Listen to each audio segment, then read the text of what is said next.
Welcome to the Whimsical Workshop. I wanted to walk you through our project that we're working on this weekend. This is a group of fabrics that I got last year from Marcus Fabrics. It is called Semi-Solid. The collection has all these beautiful tonal fabrics in them. There was a huge selection of colors. And when I got it, I was coming up with all kinds of different ways to work with it. And I love taking these basic groups and doing an elaborate quilt with a simple fabric. So I took all of the colors and I actually narrowed it down to these 7 fabrics. The 2 blues, the 2 reds, and 3 grays. From there, I designed a star pattern for paper piecing, which is here and here. And I just kept it very simple, very clean. There's no prints to it, very limited number of fabrics. And I think what that does is it really helps the design have a much stronger impact.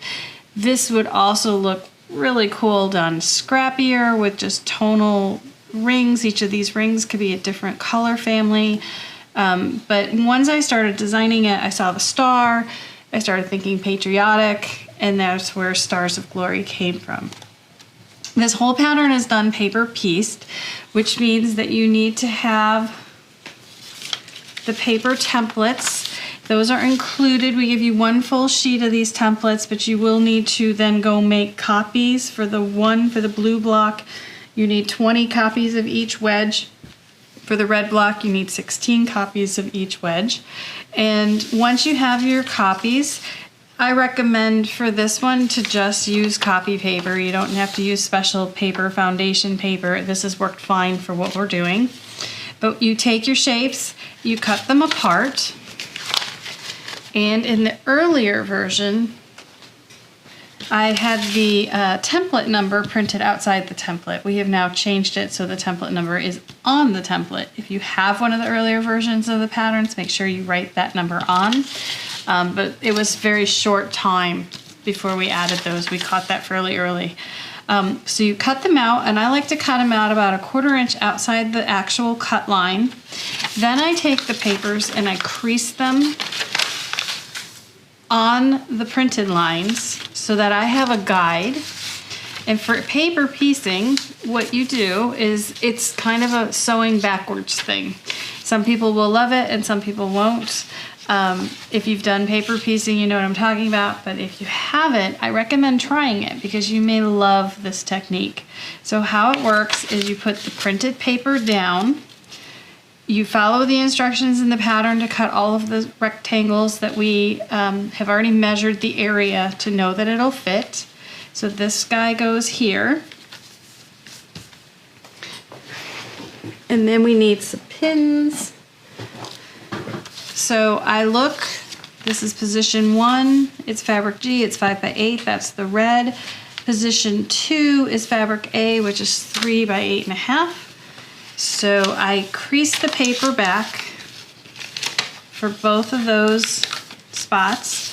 And now I have crease lines that I know this wedge of fabric needs to cover. So I lay this at least 1/4 inch over the first crease line. I fold the paper back and see if the fabric is going to cover the whole area. And right now, it's just barely covering. So I flip it back over and I adjust this rectangle again.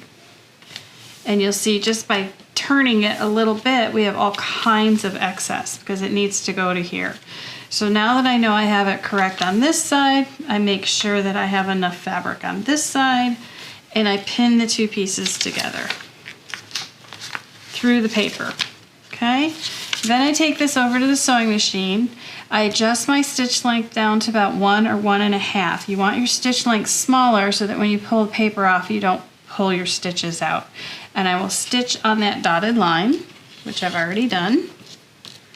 Let's move these pins out of the way. So that's that one. So then I have stitched on the dotted line right here. So this is already sewn.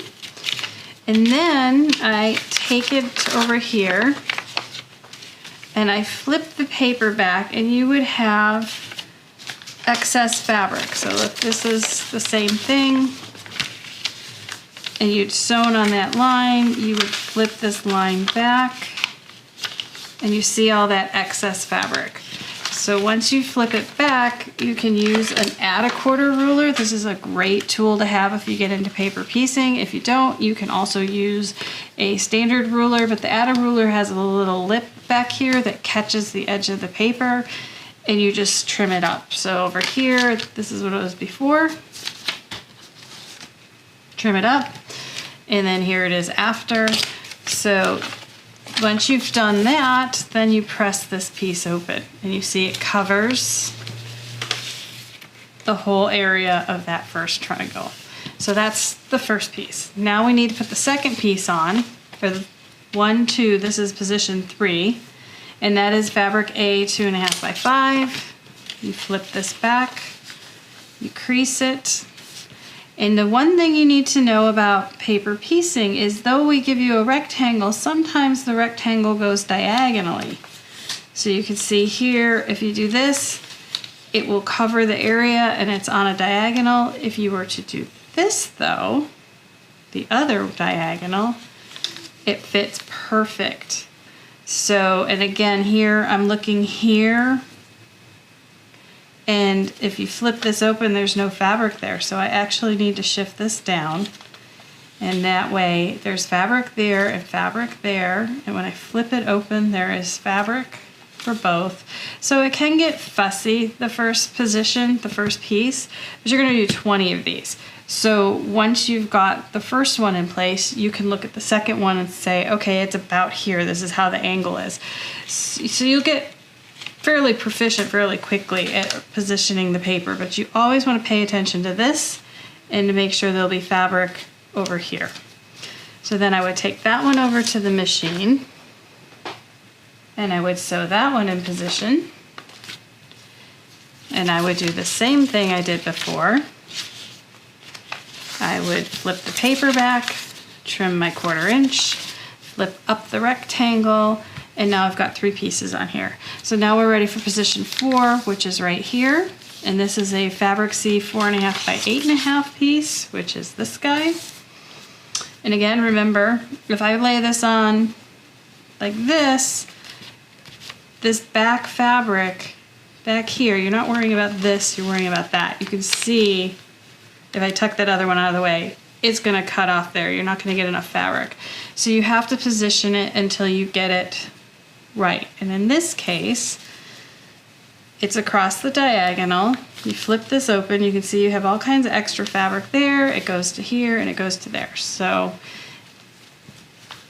now I'm ready to pin that one on and sew that into place, which is here. And again, flip the paper back, trim your fabric, press it open. We're down to the last piece, which is this down here. So this is piece 5. It's fabric D 3 by 6.5. That's this guy. And you always have to remember right sides together. A lot of people will do this the first time and then it flips out, it's the wrong way. So pay attention to that it's right sides together. And what I like to do with these end funky weird triangles is I fold it. See what's happening? It goes up. So now I know this guy, he needs to go up. So you can position him, making sure he's matching, covering the paper over here, covering the paper over there. And you see when I flip it up, it will cover all the way. And so that one is ready to sew. So we'll put that aside. And here he is sewn.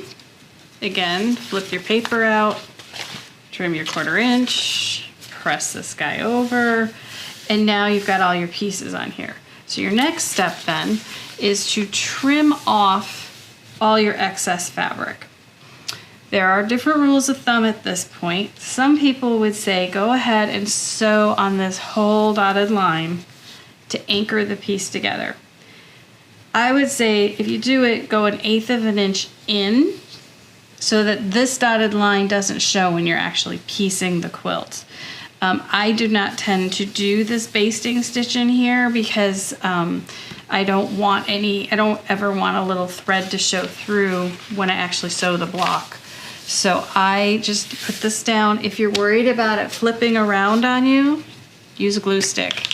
You can use a glue stick on the back of the paper and just glue it to the fabric until you get it sewn into your block. It won't hurt the fabric. It'll keep everything in place. Glue sticks are our friends. So you've got that. Now we need to trim it up. So you take a ruler, you align the 1/4 inch line on your ruler with the dotted line on your paper, and you trim. And you rotate and trim. So this is how you make the wedges. So each block quarter is made up of 4 wedges, 4 different wedges. And that's what gives you the rippling star effect. I'll show you that here in a second. So we've got this trimmed up. So that is wedge 8. There are 8 different wedges in the block. So this is the last of them. So then once you have wedge 8 done, you can sew, let's put it up here. This is wedge 6 done, 7. Here's our wedge 8 we just finished. And our wedge 9. And we're gonna sew these together. And how you would do this is you would align the dotted line, and if you start at this end, this angled edge is a 1/4 inch. This dotted line is a 1/4 inch from the triangle.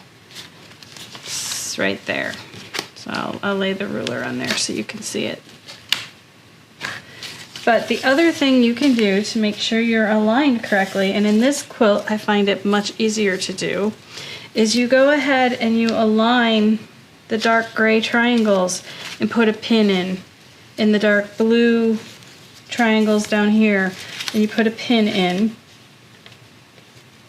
So it's basically this diagonal line should meet up with the blue behind it, and this diagonal line should meet up with the gray, and that positions this into a 1/4 inch.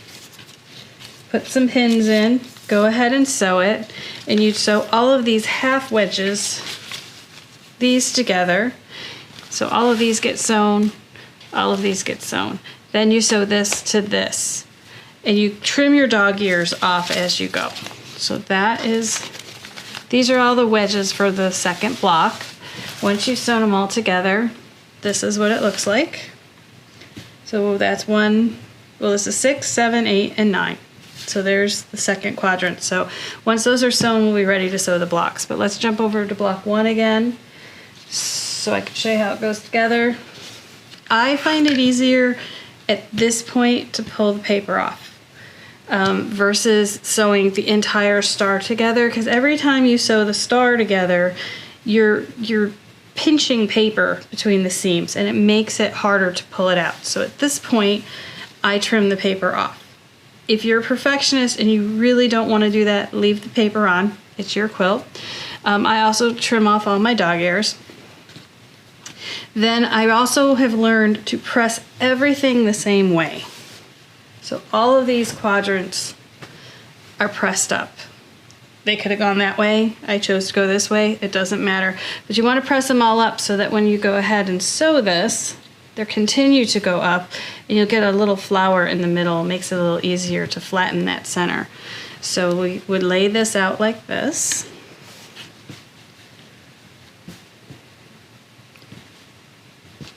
And like that. And like that. So I would sew these two together, sew it together, and then this is the end star. There it is. There's one star all done. I only need to make 4 more of these. So I have 5 blue ones total, and then I will make 4 of the red ones total. So now we have our star blocks all sewn together after doing all the paper piecing. And And here's a good lesson for all of you. It's the same thing for me. The center is a little bit bulky, and I always am learning as well, and I cannot figure out how to make this a little less bulky. Yeah, that's not gonna work. Here are the star blocks all done for Stars of Glory. We have the blue with the small red star and the red with the blue small star. And this is a wonderful paper pieced pattern. You're going to want to press all your seams in one direction to help minimize the bulk at the point in the center. I also recommend when quilting this to not quilt right in the center, quilt further out, because otherwise the fact that there is a bulky seam there, because all the points are converging there, would be more noticeable. So I would actually quilt out here and not in there. That being said, these look great and ready to go. The only other area that can cause anyone trying a more advanced pattern for the first time is your center points. And I can tell you my center points did not come out perfect on every block. But from a distance, and once you get it into the quilt, you're never going to notice that. So don't beat yourself up if it's the first time you've done this and you don't quite get your star points in the center. I've made a lot of these and I still didn't get all of them. These ones came out much more accurate. But I'm moving forward because I know it's not a big deal and it'll look beautiful when it's all done. So that's just a little tip for you to not stress over the tiniest things, because you're not going to see it. So we're going to go ahead and sew these into rows. There's 9 blocks, 3 blocks per row.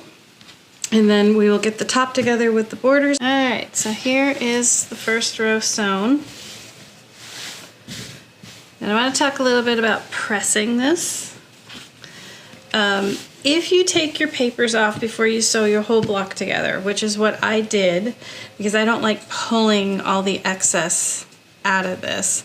But even if you don't take your papers off, you want to press this block, the red star, all going counterclockwise so that the center will twist like a flower and lay flatter for you. For the blue, big blue star, you want to press all of your seams going clockwise again, so it'll cause a twist in the center and have less bulk at that. So to avoid bulk here and here, I'm going to go ahead and press my seams between my blocks open to help reduce the bulk. Now if you happen to twist a seam, like this guy right here, let's see if I can show you.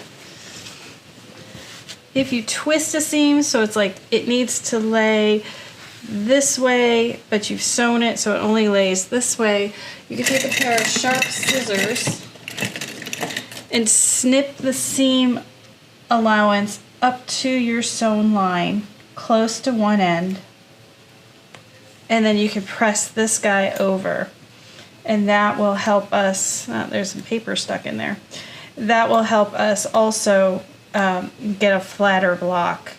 So the trick with this one is if you leave all the paper on before you sew your blocks, you will have everything lined up perfectly. Where if you rip the paper off each segment, you have to line up these points, which I thought was a much easier way to do it. But you do need to make sure you're pressing everything in the right way. So that's a tip on pressing. And in this block and this quilt, pressing is very important because you want it to lay flat.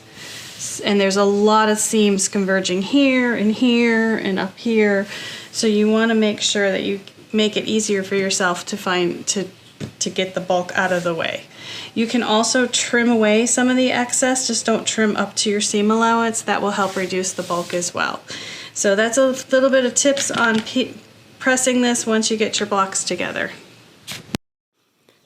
So we have the quilt top done for our Stars of Glory. It's a big one, it's 71 inches square, but this is all ready to go to the quilter, and we'll show you it when it's finished. So here is our Stars of Glory quilt back from the quilter. Monica Crone quilted this, and we have it all done. She did all over stars and swirls on this. Let's see if I can get in close for you to see it. But this quilt came out beautiful. It's a lot of work with the paper piecing, but it's worth every minute you put into it. This is using semi-solids from Marcus Fabrics. I hope you've enjoyed the quilting tutorial, and thanks for watching. I hope you've enjoyed this video, and if you have, make sure you like and subscribe below. You can find the Whimsical Workshop on our website, thewhimsicalworkshop.com, and that has all links to all of our other social media platforms. Thanks for joining us.